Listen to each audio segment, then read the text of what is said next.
Chota Johnny, I was very lonely. It was dark. Mummy and Papa had not yet come home. They both had stayed back in the office for some important work and were late in reaching home.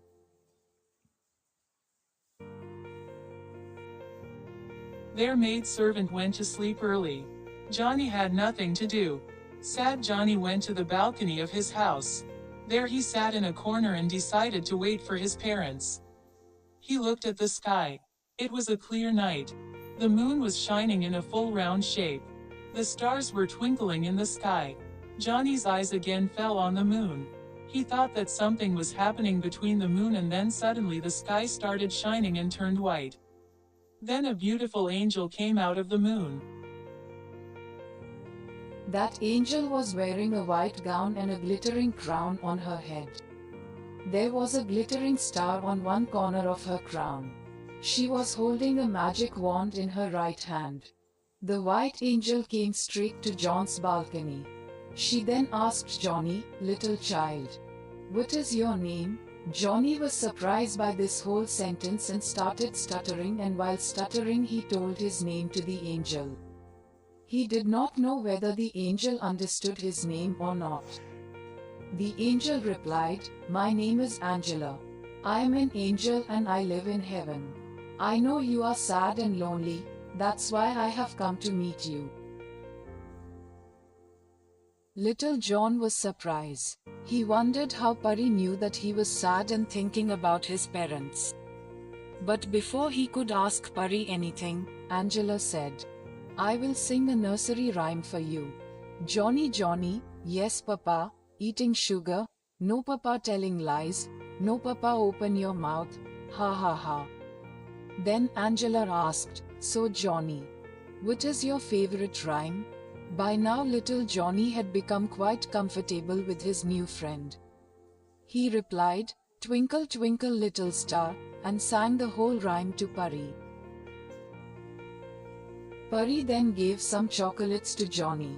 Johnny got scared. He told Angela that if he ate the chocolates his mother would scold him a lot. Mom said, "Chocolate will spoil my teeth." Angela replied, "She is right. When you eat chocolates, brush your teeth.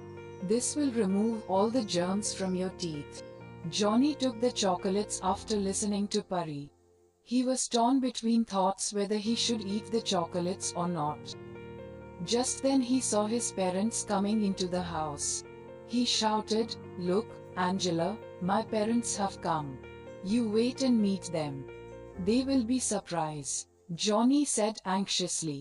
Angela said, "No, I must go now. A special gift from me for a cute and small child like you. When you are lonely and sad, you should read it." Saying thus the fairy gave the gift to Johnny. Johnny was feeling sad because of Angela's departure. Johnny asked, "Why do you want to go back? We have just become friends." The white fairy sat beside Johnny. She told Johnny, "Listen Johnny. Now your parents have come. Now you will not be alone. Now I will go and become a friend of some other child who is sad and lonely at this time." Angela then said bye to Johnny and disappeared from there. She got lost in the darkness of the night.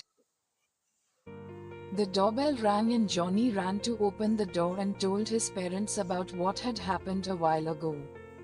The gift given to him by Pari was still in his hand.